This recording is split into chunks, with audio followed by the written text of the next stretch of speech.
कमला अपनी दोनों बच्चियों के लिए बेहद खुश थी क्योंकि उसकी दोनों बेटियां जुड़वा थी और उनकी शादी एक साथ जो होने वाली थी। दोनों बहनें दुल्हन के जोड़े में आ ही रही थी कि दोनों दूल्हे मंडप में खड़े होकर एक दूसरे से खुसर फुसर करते हुए कहते हैं, अबे भाई, इन दोनों में से मेरी आरती कौन सी है? और मेरी पूजा कौन है? मुझे तो बिल्कुल ही नहीं पता चल रहा है आज। हाँ भाई, समझ तो मुझे भी नहीं आ रहा। और देख, मैं पहले कह देता हूँ, मेरी वाली आरती है, उसको गलती से भी अपने रूम में लेके मत चले जाइयो। अच्छा, कहीं तू ले गया तो मेरी पूजा को, तो मेरा क्या होगा? अरे गलत फहमी हो उससे पहले पहचान ले कि हमारी कौन सी है। हाँ विपुल, तू सही कह रहा है, पर दोनों सुंदर बहुत लग रही हैं। हाँ, सुंदर तो बहुत है। शायद ना वो राइट साइड वाली ना आरती होगी। नहीं, वो राइट साइड वाली मेरी पूजा है, लेफ्ट साइड वाली तेरी। वहीं दूसरी तरफ जुड़वा बहनें चलकर आ ही रही होती हैं और एक दूसरे से कहती हैं, पूजा, हमारे होने वाले पति पागल ही हो रहे होंगे। बेचारों को तो समझ ही नहीं आ रहा होगा कि उनकी जान कौन है हम दोनों में से। सही कह रही है तू, बेचारों की आंखें तो देख, हमें कितनी दूर से पहचानने की कोशिश कर रही हैं। नजरें ही नहीं उठ रही उनकी तो। ऐसा कर, तू मेरे वाले को प्यार से घूर, उसे लगेगा तू उसके वाली है, और यही मैं विपुल के साथ करती हूँ। वाह, बिल्कुल सही बोली। मैं विशाल जीजू को अभी देखती हूँ, बट मुझे ये जीजू पीजू बोलना अच्छा नहीं लगता। हाँ तो मत बोल, मैं विपुल को नहीं बोलूंगी, तो विशाल को मत बोलियो। दोनों एक दूसरे के पति को जानबूझकर ताड़ती हैं, उनके सामने खड़ी हो जाती हैं। तभी विपुल और विशाल कहते हैं, विपुल, मुझे पता चल गया, मेरी वाली वही है जो मुझे इतनी देर से ताड़ रही है। हाँ, वो देखना, वो वाली मुझे तार रही है। इसका मतलब कि वो मेरी वाली है। मतलब जो जिसको तार रहा है ना, वो उसका वाला है। हाँ, तू सही कह रहा है। नहीं नहीं भाई, मुझे कोई डाउट नहीं है। एक मिनट भाई, कहीं का कोई प्लान तो नहीं है? देखना, हमें देख के हंस रही है। नहीं यार, तू ऐसा क्यों सोच रहा है? माना कि दोनों हमसे कई बार पंगे ले चुकी हैं, बट आज वो ऐसा नहीं करेंगी। अबे भाई, ये नारी है, ये कुछ भी कर सकती है, और बिना सरप्राइज के तो ये रह भी नहीं सकती। ये भी है, बस एक बार शादी हो जाए मेरे भाई। दोनों दुल्हन अपने दूल्हे को ताड़ रही होती हैं कि पंडित आवाज देकर वर वधू को आने का निमंत्रण देता है। तभी दोनों कहते हैं, पंडित जी, 1 मिनट, बस हम अभी बैठ जाएंगे। उससे पहले इन दोनों को अपनी वधू को तो पहचानना होगा। हाँ तो विपुल और विशाल बताइए, आप जिसको बोलोगे ना, वही आपके साथ मंडप में बैठेगी। बड़ी हंसी आ रही तुम लोगों को। ये राइट वाली मेरी है, यानी कि आरती है। और मेरी लेफ्ट साइड वाली पूजा। क्यों, नहीं पहचाना ना हम दोनों ने? कैसे पहचाना? मैंने तो तुम्हें नहीं, विशाल को ताड़ा था। ना ना बाबा, बनाना सिर्फ तुम दोनों को ही आता है। हम तो गधे हैं, हमें तो कुछ नहीं आता। अरे हम भी बना सकते हैं, हम भी कम थोड़ी है। कुछ ही देर में दोनों जुड़वा बहनों का विवाह उनके जीवन साथी के साथ संपन्न हो जाता है। दोनों बहनें खुशी से विदा होकर अपनी माँ के गले लगकर जा रही होती हैं। तभी उनकी माँ कहती है, आरती, पूजा, अपना ख्याल रखना, अपनी नई गृहस्थी अच्छे से संभालना, और कोई बात हो तो मुझे फोन कर लेना बेटा। अरे बस बस माँ, अब रोइए मत, हम सब अच्छे से कर लेंगे, पर जब आप अपना ख्याल रखोगी तब। हाँ माँ, हम बहुत जल्दी ही आप दोनों से मिलने आएंगी। ये बोलकर दोनों अपने पति के साथ कार में बैठ जाती है और अपने अपने घर चली जाती हैं। आरती अपने कमरे में दुल्हन के जोड़े में बैठी होती है। तभी विपुल उसका घूंघट हटाकर कहता है, तुम मेरी वाली हो या दूसरी वाली हो? तुम्हें अभी यकीन नहीं हो रहा और शादी के बाद पूछ रहे हो? ऐसा करो, खुद ही चेक कर लो और पहचान लो कि मैं पूजा हूँ या तुम्हारी आरती। यही करता हूँ। लेकिन इसमें से मेरी वाली कौन सी है?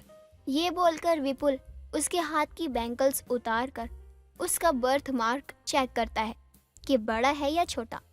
तभी उसे छोटा बर्थ मार्क दिखता है और वो कहता है, तुम दोनों बहन हो ही इतनी शैतान कि हमें शक तो करना पड़ता है। आओ गले लग जाओ मेरी जान। क्यों, अब कैसे यकीन हो गया तुम्हें? तुम्हारा बर्थ मार्क देखा मैंने, वो छोटा है। और अगर बड़ा होता तो तुम पूजा समझकर कमरे से बाहर निकाल देते ना। हाँ, शायद निकाल देता। कितने शके हो तुम यार।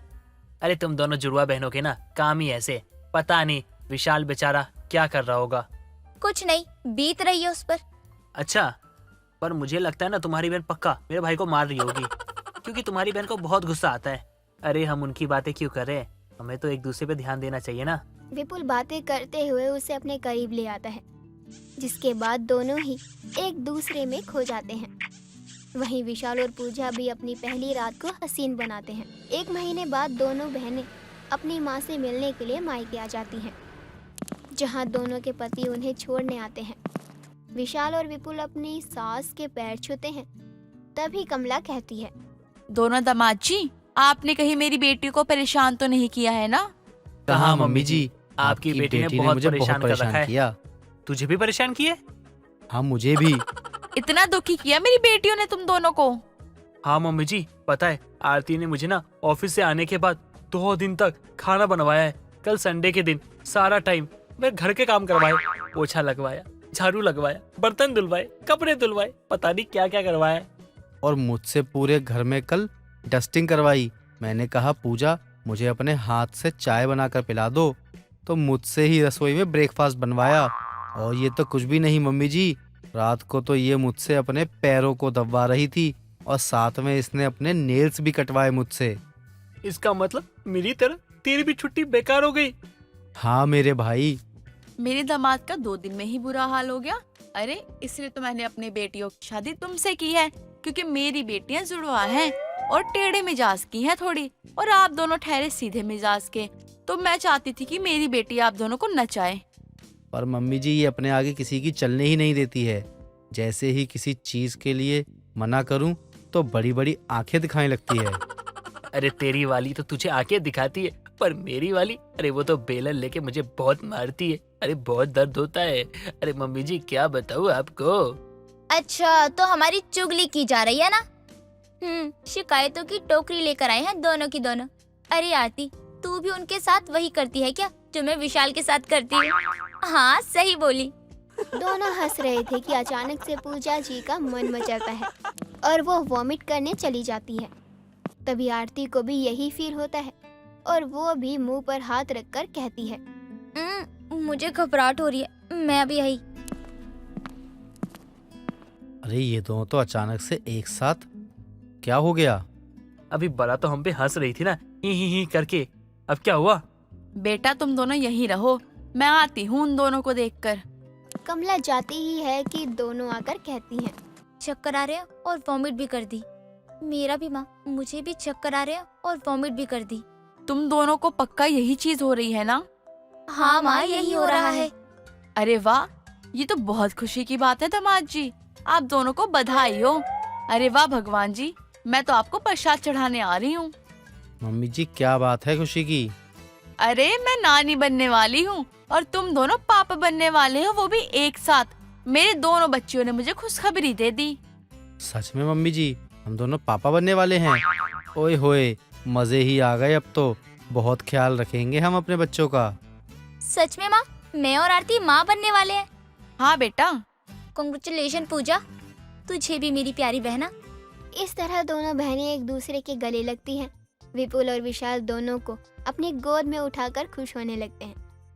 सब सेलिब्रेशन कर लेते हैं और कुछ देर बाद वो डॉक्टर के पास जाकर कंफर्म करवा लेते हैं, जिससे पता चले कि सच में ही गुड न्यूज़ आने वाली है। दोनों अपनी अपनी वाइफ का बहुत ख्याल रखते हैं। दोनों अपनी वाइफ को टाइम पर दवाई, खाना, चेकअप सब करवाते हैं। इस तरह जुड़वा बहनों की प्रेगनेंसी को 3 महीने बीत जाते हैं। दोनों चेकअप कराने जाती हैं, जिसमें डॉक्टर दोनों बहनों को कहती है, बेबी तो दोनों के हेल्दी हैं। एक गुड न्यूज़ और है पूजा तुम्हारे लिए। क्या डॉक्टर? तुम्हारी सोनोग्राफी में पता चला है कि तुम जुड़वा बेबीज की मदर बनने वाली हो। Congratulation Pooja. Thank you doctor. Aarti, तूने सुना, मुझे 2 बेबी होने वाले हैं। हाँ मैंने सुना, और मैं तेरे लिए बहुत खुश हूँ। सब लोग तेरी इस बात से बहुत खुश होंगे, और विशाल भी। पूजा की ये खुशखबरी सुनकर घर में फिर से सेलिब्रेशन होता है। फिर जुड़वा बहनों की गोद भराई की रस्म रखी जाती है। इस तरह नाच गाने करते हैं। विशाल अपनी बीवी का और ज्यादा ख्याल रखने लगता है और 9 महीने बीत जाते हैं। पूजा बेड पर बैठकर दूध पी ही रही थी कि उसके लेबर पेन शुरू होने लगता है और वो चिल्लाकर विशाल को बुलाने लगती है। विशाल उसे तुरंत हॉस्पिटल में एडमिट करवाता है। वहीं आरती को भी पूजा की खबर लगती है, तो वो एक बैग में जरूरी सामान रखती है। वो जा ही रही थी कि रसोई में उसका पैर एक मैट से फिसल जाता है और वो वहीं पर पेट के बल बहुत जोर से गिर जाती है। और उसके पेट में बहुत ज्यादा दर्द होने लगता है। दर्द से कराहकर वो विपुल को अपने पास बुलाती है। इस हाल में देखकर विपुल बहुत घबरा जाता है। दोनों बहनें ही एक ही हॉस्पिटल में एडमिट होती हैं और ओटी के बाहर सब स्टेशन पर होते हैं। तभी कमला कहती है, हे भगवान, मेरी दोनों बेटियों की रक्षा करना। हे प्रभु, हे परमात्मा, मेरी आरती ठीक हो। मम्मी जी देखिए ना, मैं से कितना कुछ कहता था और कहता था ध्यान रखो, लेकिन ये मेरी एक नहीं सुनती थी। देखिए ना क्या हो गया। अब मेरे बच्चे कुछ होगा तो सह लूंगा, लेकिन अगर आरती को कुछ हुआ तो मैं मर जाऊंगा मम्मी जी। यार तू फिक्र मत कर, आरती और तेरा बेबी बिल्कुल ठीक होंगे, तू टेंशन मत ले। हाँ बेटा। तभी दोनों की डॉक्टर बाहर आती है। पूजा के दोनों बच्चे ठीक होते हैं। वहीं दूसरी डॉक्टर आरती और विपुल के बच्चे को नहीं बचा पाती। ये बात सुनकर सबको सदमा लगता है। विपुल और कमला रोने लगते हैं। तभी पूजा अपने दोनों जुड़वा बच्चों से मिलती है। साथ ही वो कहती है, विशाल, आरती भी इसी हॉस्पिटल में है ना? उसे क्या हुआ है? हमें तो एक बेबी गर्ल और एक बॉय हुआ है। देखिए कितने क्यूट बच्चे हैं हमारे, कैसे देख रहे हैं ना। क्या हुआ? आप परेशान हैं? खुश नहीं हो आप? आरती का बेबी नहीं रहा, गिरने की वजह से बेबी के सर में चोट आई, जिससे उसने तभी दम तोड़ दिया। क्या? मेरी बहन का क्या हाल हो रहा होगा इस वक्त? मैं भी नहीं जानती। विशाल, वो बहुत रोएगी। वो कितनी खुश थी माँ बनने के लिए। नहीं, मैं उसे उदास नहीं होने दूंगी। विशाल, मैं अपना एक बेबी उसे दे देती हूँ, वो कैसे रहेगी? शायद भगवान जी ने मुझे इसलिए जुड़वा बच्चे दिए थे, ताकि एक बच्चा मैं उसकी झोली में डाल सकूं। पर तूने आरती से बचपन से लेके आज तक किसी भी चीज को शेयर नहीं किया है, पर आज तू अपने कलेजे के टुकड़े को देगी। हाँ माँ, मैंने फैसला कर लिया है। ये बोलकर पूजा अपने बेबी को अपनी जुड़वा बहन आरती के पास लाती है, जहाँ वो फूट फूट कर रो रही होती है, और उसे चुप कराकर अपने दिल पर पत्थर रखकर आरती को जीने की एक नई उम्मीद देकर अपना बच्चा उसे हमेशा के लिए सौंप देती है। जिसके बाद दोनों बहनें खुशी से रहने लगती हैं। मीना और काजल कहने को ननन भाभी थी, लेकिन मीना अपनी ननन को अपनी औलाद की तरह ही प्यार करती थी, क्योंकि काजल मीना से रिश्ते में छोटी थी और उम्र में भी। काजल की पढ़ाई पूरी हो चुकी थी। अब सभी उसकी शादी के लिए रिश्ता ढूंढ रहे होते हैं। तभी एक दिन रोहित एक लड़के की फोटो लेकर अपनी माँ आशा और पत्नी मीना के पास आता है। माँ, काजल के लिए एक लड़का देखा है मैंने, बताओ आप लोगों को कैसा लग रहा है? लड़का तो बहुत अच्छा है, अगर बात बन जाए तो जोड़ी भी अच्छी लगेगी। बहू, मेरे बेटे की पसंद कभी खराब हुई है जो आज होगी? तुझे भी तो वही पसंद करके लाया था। मुझे तो नहीं लगता है कि तुझसे अच्छी कोई बहू हो सकती थी मेरे घर के लिए।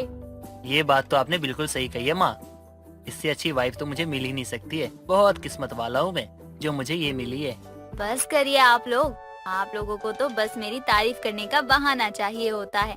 मैं किस्मत वाली तो हूँ ही जो मुझे इतना अच्छा परिवार मिला है, जिन्होंने आज तक मुझे कभी भी किसी चीज के लिए रोका नहीं है। रोकते भी कैसे? आज तक तुमने कभी ऐसा कुछ किया ही नहीं जो हमें गलत लगे।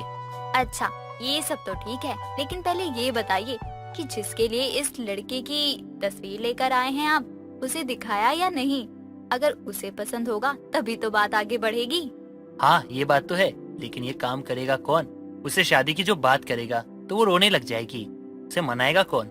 मीना, ये काम तुम ही कर सकती हो बस। रोहित इतना कहकर उस लड़के की फोटो मीना को देकर काजल के कमरे में भेज देता है। काजल आराम से अपने कमरे में सो रही होती है। ये देखकर मीना की कुछ कहने की हिम्मत ही नहीं होती और वो दबे पांव वापस जाने लगती है। तभी काजल की आंख खुल जाती है और वो मीना को आवाज लगा देती है। क्या हुआ भाभी, आप ऐसे चुपचाप वापस क्यों जा रही थी? आपको मुझसे कुछ काम था क्या? हाँ, काम तो था। तुम्हें एक लड़के की तस्वीर दिखानी थी। तुम्हारे लिए रिश्ता आया है रोहित जी की, और माँ की हिम्मत नहीं हो रही थी तुम्हें ये तस्वीर दिखाने की। लेकिन क्यों भाभी, मैं उन लोगों को खा जाती क्या? नहीं नहीं काजल, तुमने खा नहीं जाती। बस फोटो देखकर इतना रोती कि हमारे पूरे घर में बाढ़ आ जाती। भाभी, आप मेरा मजाक उड़ा रही है। आप लोग तो यही चाहते हो कि मेरी शादी हो जाए, मैं इस घर से चली जाऊं, और आप लोगों को मुझसे आजादी मिल जाए। मैं बोझ हूँ ना आप लोगों के लिए। नहीं काजल, तुम बोझ नहीं हो, बस दुनिया की रीत है। हर लड़की को शादी करके अपने घर ही जाना पड़ता है। मैं भी तो शादी करके यहाँ आई हूँ ना, ऐसे ही तुम्हें भी शादी करके किसी और के घर जाना है। लेकिन भाभी, मुझे अभी शादी नहीं करनी है। मैं आप लोगों से दूर नहीं होना चाहती हूँ। ठीक है, मैं तुम्हारी बात का मान रखती हूँ, लेकिन एक बार लड़के की फोटो देख लो, ठीक लगे तो मिल लो। अगर तुम्हें पसंद नहीं होगा तो मैं खुद ये शादी नहीं होने दूंगी। मीना के बहुत समझाने के बाद काजल लड़के की फोटो देखती है। काजल को लड़का फोटो में ठीक लगता है और वो लड़के से मिलने के लिए हाँ कर देती है।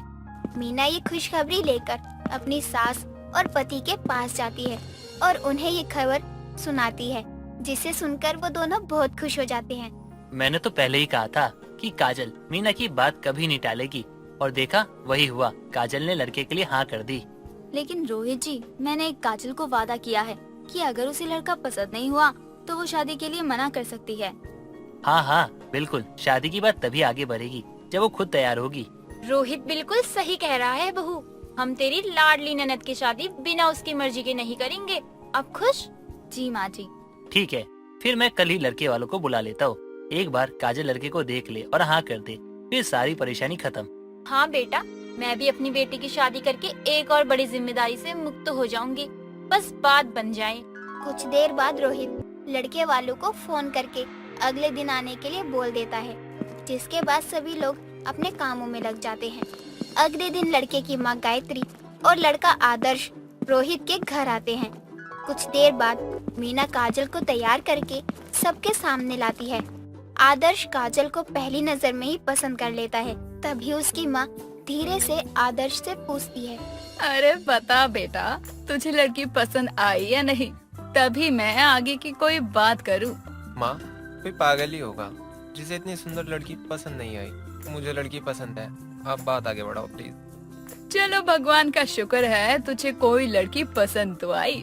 अरे माँ, दूसरों के घर में ताना मारना तो छोड़ दो, बात करो आगे आप शादी की। मुझे ताना घर पर मार लेना। क्या हुआ, कोई परेशानी है क्या आप लोगों को? नहीं नहीं रोहित बेटा, कोई परेशानी नहीं है। मेरे लड़के को आपकी लड़की पसंद है, बस आप अपनी राय बताइए। भैया, मुझे भी लड़का पसंद है, आप बात आगे बढ़ा दीजिए। पक्का तू दिल से कह रही है ना, कोई दबाव तो नहीं है? नहीं भैया, सच में मुझे लड़का पसंद है। काजल की बात सुनकर रोहित बहुत खुश हो जाता है और शादी के लिए हाँ कर देता है। साथ ही पंडित को बुलवाकर दोनों की शादी की डेट भी फाइनल कर देते हैं। कुछ देर बाद लड़के वाले वहाँ से चले जाते हैं। समय बीतता है और सभी लोग शादी की तैयारियों में लग जाते हैं। धीरे धीरे शादी का समय नजदीक आने लगता है। तभी एक दिन सभी लोग हॉल में बैठे मेहमानों की लिस्ट बना रहे होते हैं और काजल सबके लिए चाय और कचौड़ियाँ लेकर आती है। तभी मीना मुस्कुराते हुए कहती है, माँ जी, खा लीजिए मेरी ननद के हाथों की बनी हुई कचौरियाँ। बस ये समझ लीजिए कि ये मेरी ननद की आखिरी रसोई है। अब कुछ ही दिनों में मेरी ननद ससुराल वाली हो जाएंगी, तब कहाँ मिलेगी इसके हाथ की ये चाय और कचौरी। मीना, ऐसे क्यों कह रही हो कि मिलेगी नहीं? अरे मिलेगी, लेकिन हमें नहीं, इसके ससुराल वालों को। हम तो सिर्फ याद करेंगे। माँ, भैया और भाभी को समझाइए ना, कब से मेरी टांग खींच रहे हैं। ऐसा लग रहा है मैं अपने ससुराल से कभी वापस ही नहीं आऊंगी।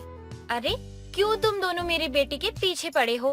बेचारी इतने प्यार से सबके लिए कचौड़ियाँ बनाकर लाई है, उसे खाने की जगह बातें बनाने में लगे हुए हो। माँ जी, हम तो बस थोड़ा सा मजाक कर रहे थे और कुछ नहीं। अब आज नहीं तो कल ननद जी की आखिरी रसोई होगी ही, या शादी के बाद, और अपने ससुराल से आएंगी क्या खाना बनाने। जब देखो ससुराल ससुराल, मुझे आप लोगों से बात ही नहीं करनी, इसलिए मैं शादी भी नहीं करना चाहती थी।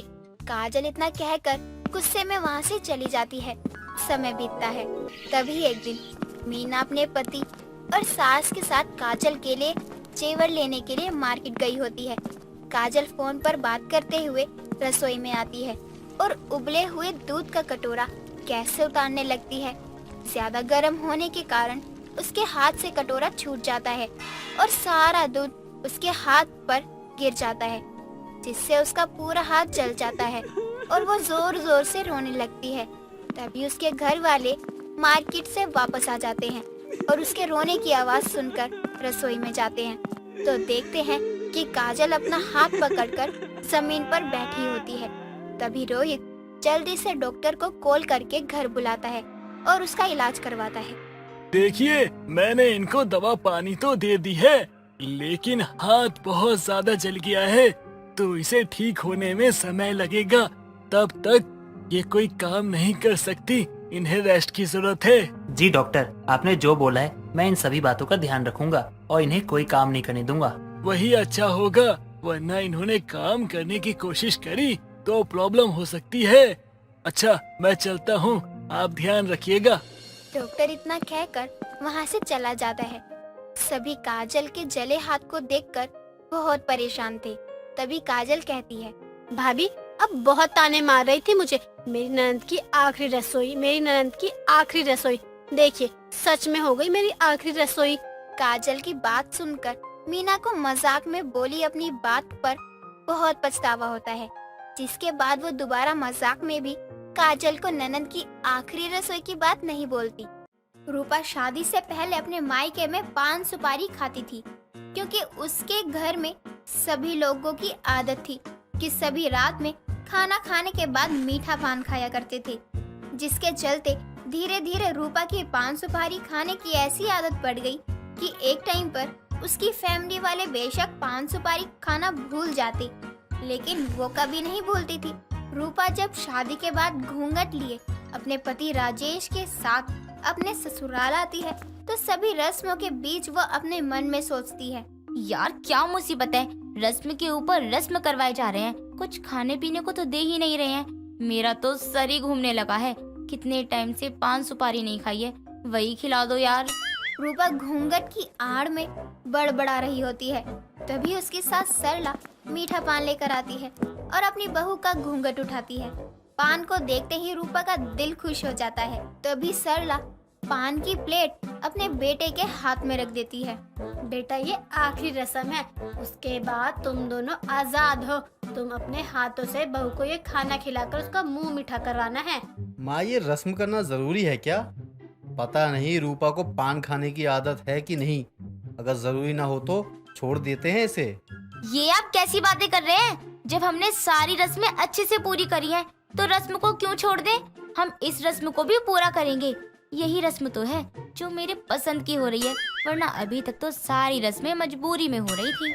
पक्का तुम्हें कोई प्रॉब्लम तो नहीं होगी ना पान सुपारी खाने में? पता चले बाद में उल्टियाँ करती फिरो। नहीं जी, मुझे कुछ नहीं होगा, मेरे घर में तो सभी खा लेते हैं पान सुपारी कभी कभी। बेटा जब बहू कह रही है तो खिला दे, कुछ नहीं होगा। इसी बहाने एक ये भी रस्म पूरी हो जाएगी। ठीक है, जैसे आप लोगों की मर्जी, मुझे कोई प्रॉब्लम नहीं है।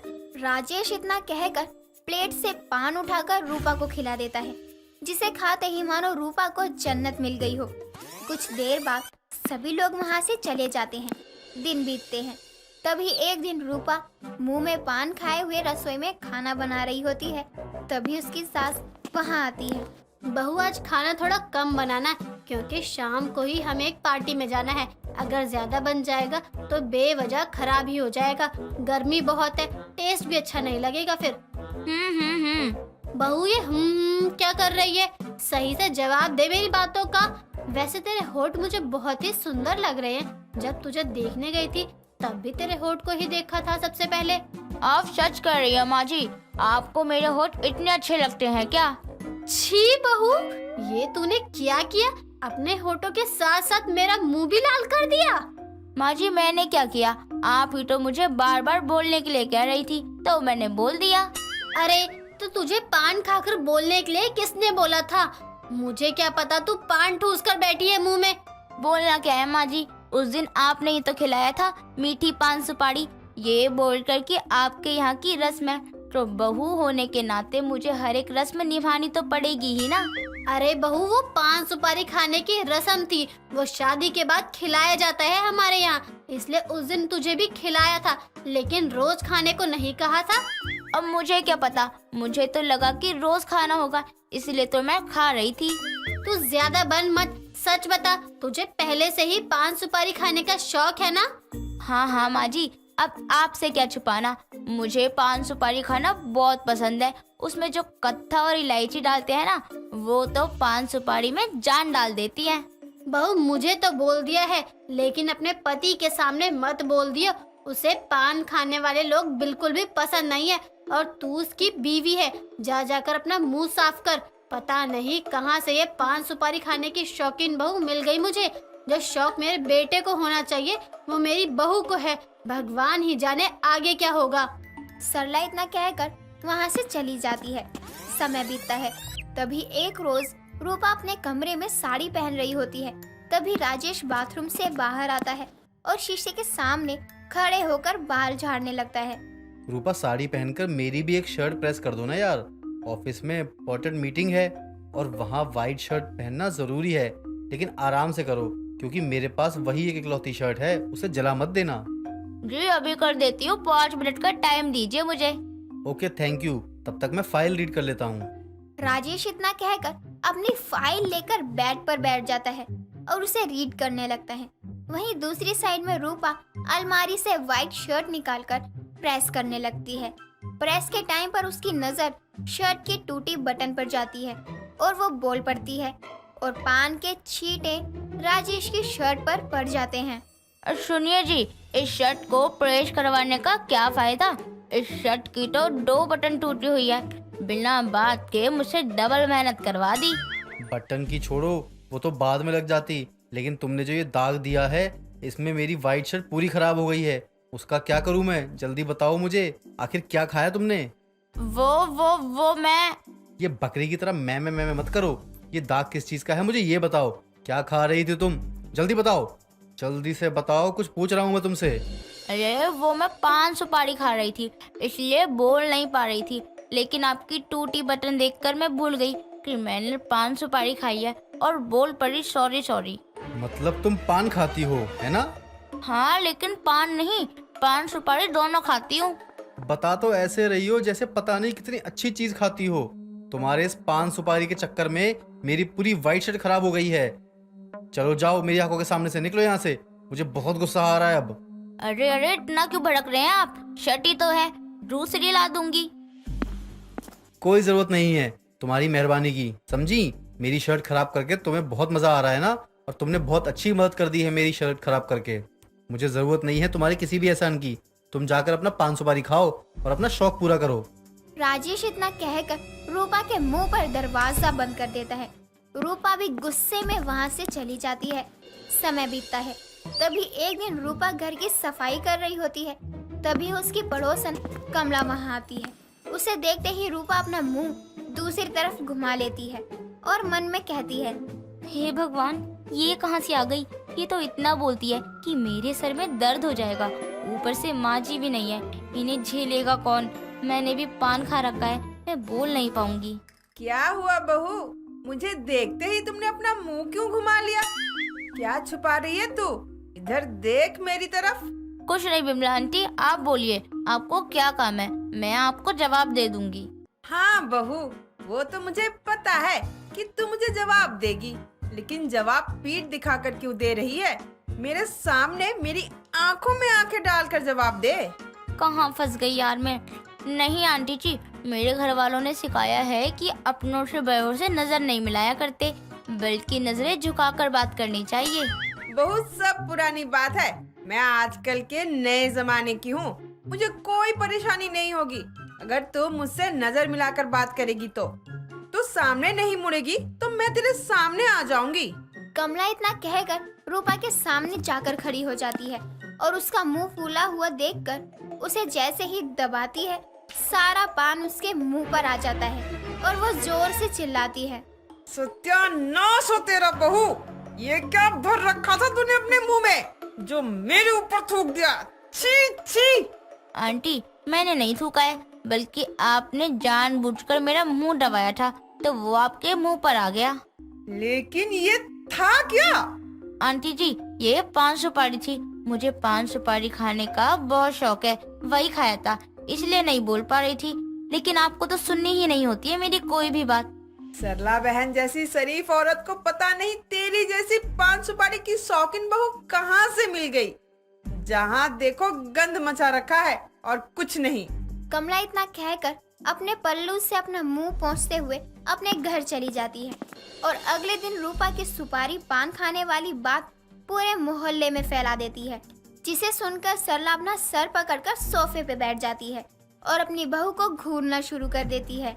शालिनी सुबह सुबह काम पे जा रही होती है, तभी शालिनी की माँ वंदना आती है। बेटा कब तक तू ऐसे काम करती रहेगी? तू घर संभाल रही है, तू ही बाहर का ही सब देखती है। माँ, आपकी क्या कोई और बेटी भी है जो वो ये सब करे? नहीं ना, जब आपकी बेटी एक ही है तो ये सब वही करेगी ना। और अब आपकी तबीयत खराब रहती है तो मैं आपको ऐसी हालत में और थोड़ी ना कुछ करने दे सकती हूँ। अब तेरी शादी की उम्र हो गई है और तू अब भी अपनी माँ के पास ही है। लोग क्या सोचते होंगे? माँ, आप क्यों इतना लोगों के बारे में सोचती हो? अरे लोग जब तक सोचेंगे नहीं तब तक ये दुनिया कैसे चलेगी? आप ही बताओ। अब लोग थोड़ी आपकी देखभाल करते हैं जो अब आप लोगों के बारे में इतना सोच रही हो।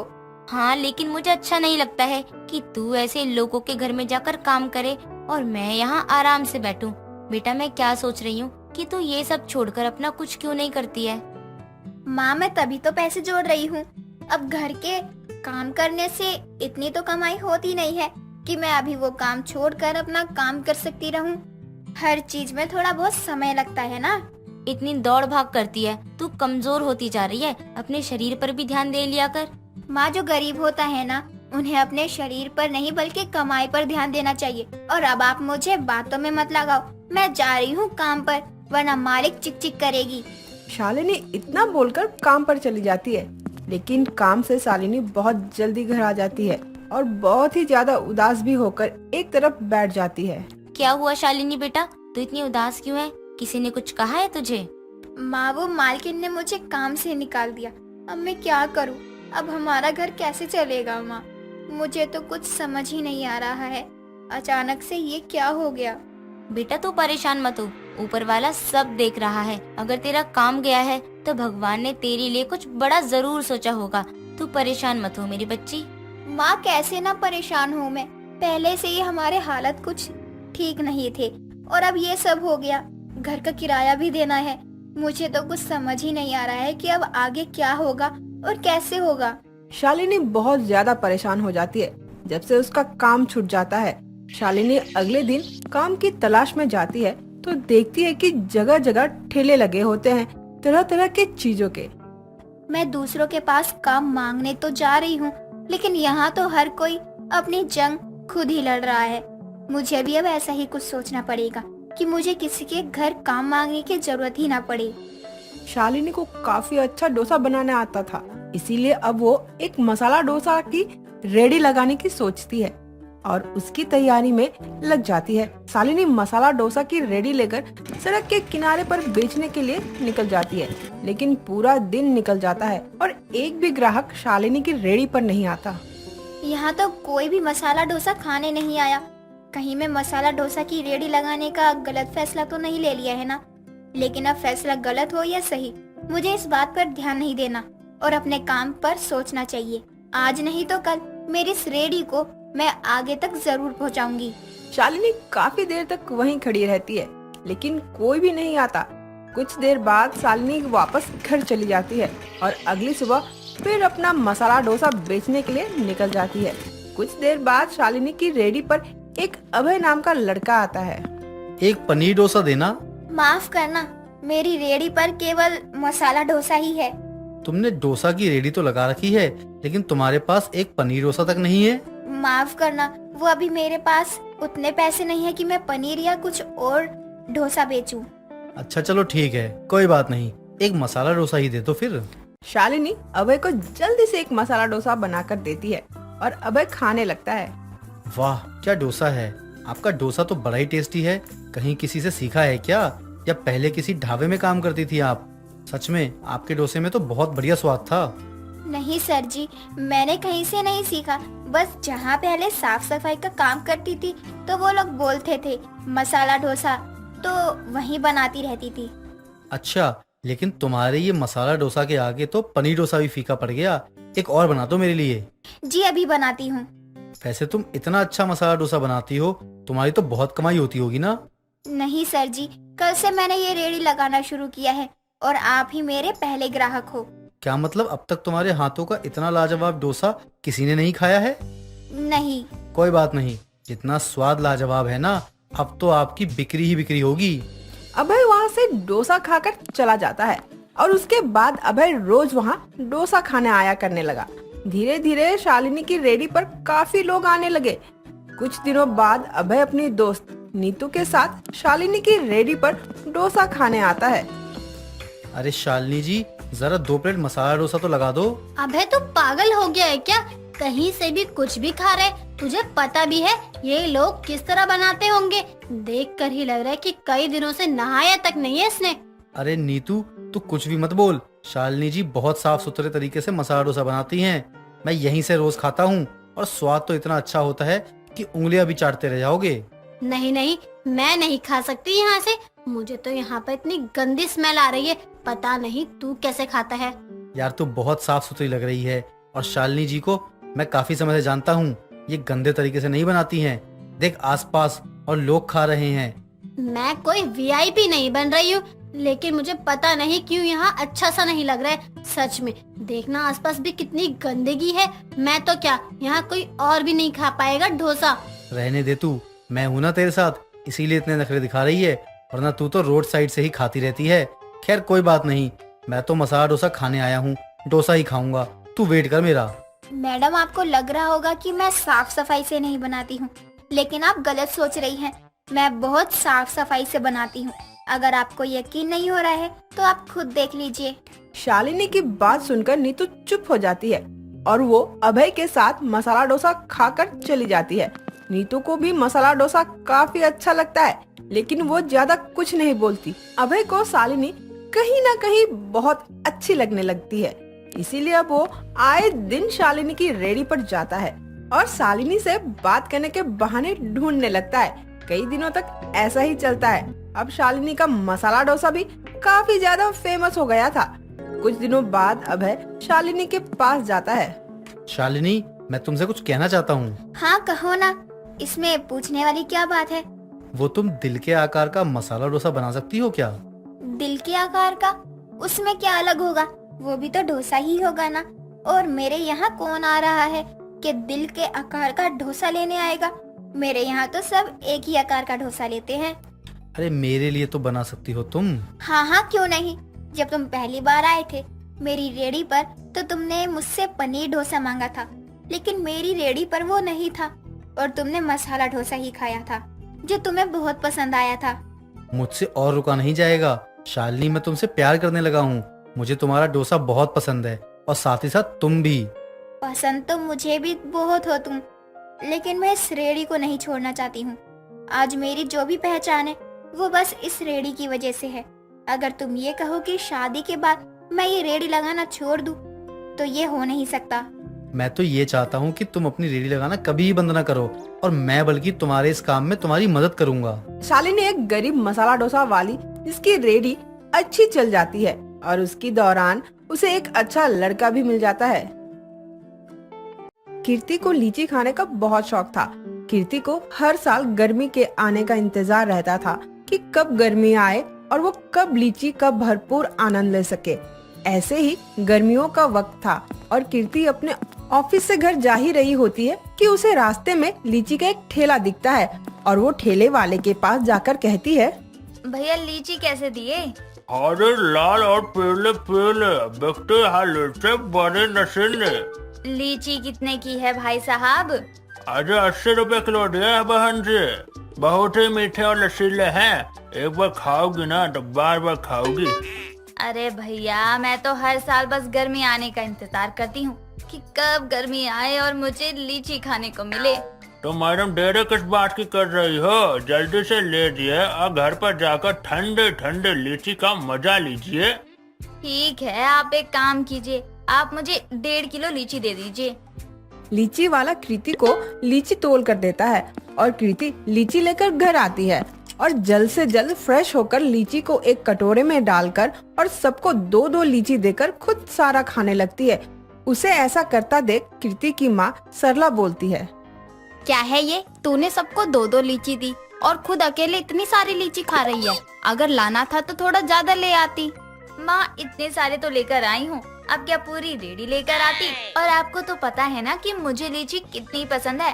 अगर आप लोगों को मैंने 2-2 दी भी है ना तो सोचो कितना बड़ा दिल है मेरा। ओह, तेरा दिल तो बहुत बड़ा है। रहने दे, लीची की लालची औरत। भगवान करे तेरी लीची में कीड़ा निकल जाए। आपको तो मेरी खुशी हजम ही नहीं होती। आप लोगों के साथ बैठकर लीची खानी ही नहीं है मुझे। कृति इतना बोलकर वहाँ से लीची लेकर अपने कमरे में चली जाती है और लीची खाकर उसके बीच अपने तकिए के नीचे रख देती है। दिन गुजरते रहते हैं और कृति रोज खाना खाने के बाद लीची खाती है और उसके बीच अपने तकिए के नीचे रख देती थी। ऐसे ही एक दिन कृति लीची खाती है और अपने तकिए के नीचे रखकर सो जाती है, जिसकी वजह से पूरे बिस्तर पे चींटी लग जाती है और एक चींटी कृति के लिप्स पर काट लेती है। अगली सुबह कृति सोकर उठती है और अपने कमरे से बाहर जाती है तो कृति को देखकर सरला बोलती है, ये क्या हो गया तेरे ऑटो को? लगता है रात को गोरीले से मिलके आई है। क्या हो गया माँ, ऐसे क्यों बोल रही हो? और क्या हुआ है मेरे ऑटो को? देख तो जरा अपने ऑटो को, ऐसा लग रहा है गोरीले ने पप्पी ली है तेरी। कृति शीशा देखते हुए रोने लगती है और बोलती है, ये पक्का मैंने तकिए के नीचे लीची के बीज रखे थे ना, उसकी वजह से चींटी ने काट लिया और मेरे होठों की ये हालत हो गई। अब मैं ऑफिस कैसे जाऊंगी? और खा अकेले अकेले लीची। और ये तकिए के नीचे बीज रखने किसने कहा है तुझे? तुझे क्या लगता है बीज रखने से परी आएगी और तेरे तकिए के नीचे बहुत सारे लीची रख जाएगी? माँ मजाक मत करो और इसे ठीक करने के लिए कोई उपाय बता। मैं ऐसे होठों के साथ नहीं रह सकती। इसका तो कोई उपाय नहीं है, लेकिन हाँ तू लीची खाते रहे, शायद ठीक हो जाए। सरला कीर्ति का मजाक बनाकर घर का काम करने लग जाती है और कीर्ति शीशे में अपने होठ को निहारती रहती है, लेकिन वो लीची खाना नहीं छोड़ती। ऐसे ही वक्त गुजर जाता है और कीर्ति के होठ ठीक हो जाते हैं। कुछ दिनों बाद कीर्ति को देखने के लिए सुषमा और उसका बेटा सागर आते हैं और कीर्ति को पसंद करके रिश्ते तय कर देते हैं। कुछ ही हफ्ते बाद दोनों की शादी बड़ी धूमधाम से करवा दिया जाता है और कीर्ति अपने ससुराल आ जाती है और सारे घर का काम बखूबी संभाल लेती है। ऐसे ही एक दिन कीर्ति टीवी देख रही होती है कि तभी उसको टीवी में लीची का शेक बनाना सिखा रहे होते हैं और उसको देखकर कीर्ति खुद से बोलती है, हाय कितना वक्त हो गया है मुझे लीची खाए। इसको देखकर तो मुंह में पानी ही आ गया।